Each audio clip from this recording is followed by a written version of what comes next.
بہت سے لوگ اس درد میں مبتلا ہیں کہ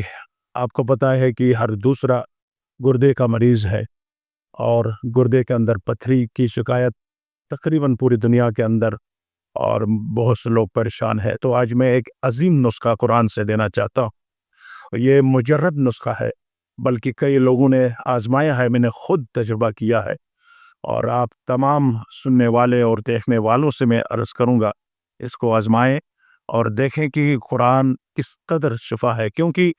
قرآن یہ نہیں کہا کہ اعوذ باللہ من الشیطان اللعین الرجیم، بسم اللہ الرحمن الرحیم وبہ نستعین، اما بعد فقد قال اللہ تبارک وتعالی فی کتابہ المجید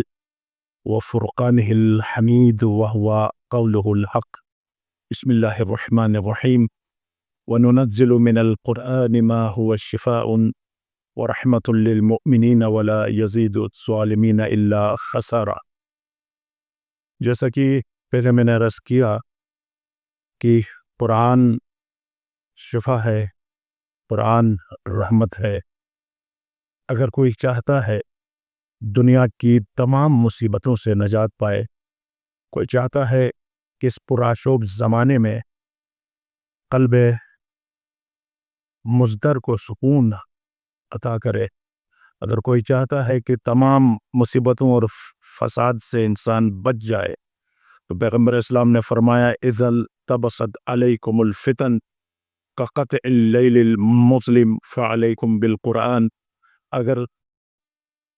کٹھاٹوب شب دیجور کی طرح، کٹھاٹوب اندھیرے کی طرح اگر تمام مشکلات، مصائب، پریشانیاں تمہیں گھیر لے، تو ان مصائب سے بچنے کا واحد راستہ فعلیکم بالقرآن، قرآن کی طرف رجوع کرو۔ تو میں آج چاہتا ہوں کہ کیونکہ ایک بات آپ سے میں کہنا چاہتا ہوں، وہ یہ ہے کہ خدا رسالت میں ملتا ہے، اور رسالت علی کی ولایت میں، اور ولایت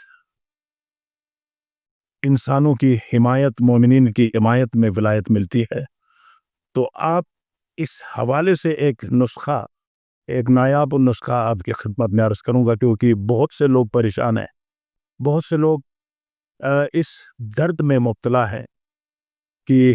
آپ کو پتہ ہے کہ ہر دوسرا گردے کا مریض ہے،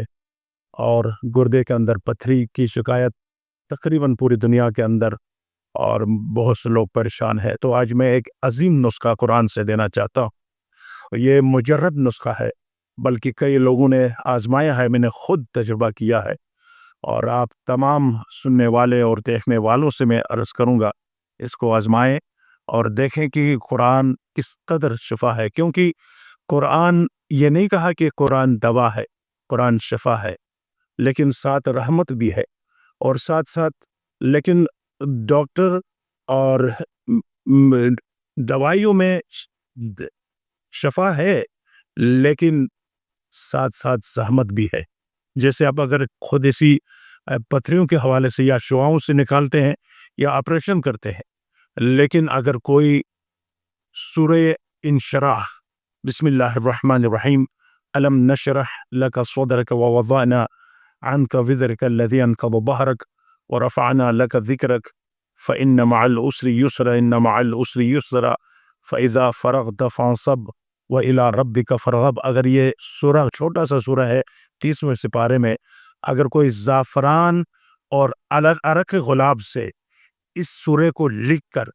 باوضو ہو کر دھو کر پی لے، اسی وقت یہ پین کی کلر بھی ہے، اور اسی وقت جو ہے وہ پتھری جو گردے کے اندر ہے وہ ٹوٹ کر اس کے ذریعے، بول کے ذریعے، پیشاب کے ذریعے وہ ساری پتھریاں خارج ہوں گی، اور اس کو آپریشن کی ضرورت نہیں ہوگی، اس کو شعاؤں سے نکالنے کی ضرورت نہیں ہوگی۔ لہٰذا میں اس نسخہ کو میں اس لیے بتا رہا ہوں تاکہ خدمت خلق کے لیے قرآن کے اندر جو خشک و تر قرآن کے اندر موجود ہے، تو لہٰذا تمام دوستوں سے، تمام دیکھنے والوں سے میری گزارش ہے، اگر کوئی بیمار ہے، پریشان ہے، اگر کوئی یہ چاہتا ہے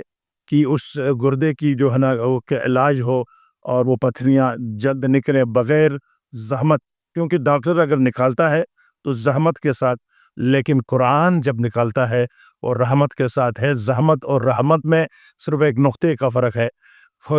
نقطہ ہٹا دے رحمت بنتا ہے، اور اس نقطہ ہٹانے کے لیے ہمیں قرآن سے رجوع کرنا پڑے گا۔ اور قرآن میں اگر یہ ایک بار پھر کروں گا کہ یہ لکھنا کس طرح ہے، عرق گلاب اور زعفران ملا کر سیاہی بنائیں اور کاغذ کے اوپر اس سورہ انشراح کو لکھیں، لکھنے کے بعد اس کو باوضو ہو کر دھو کر پی لے، انشاءاللہ گردے کی پتھری مکمل طور پر ٹوٹ کر نکلے گی اور آپ کو انشاءاللہ تعالی شفا ملے گی۔ پروردگار سے میں دست دعا ہوں کہ جتنے بھی مریض ہیں بحق موسی بن جعفر علیہ السلام ان کی بیماری کو شفائے کاملہ و عاجلہ عطا فرمائے۔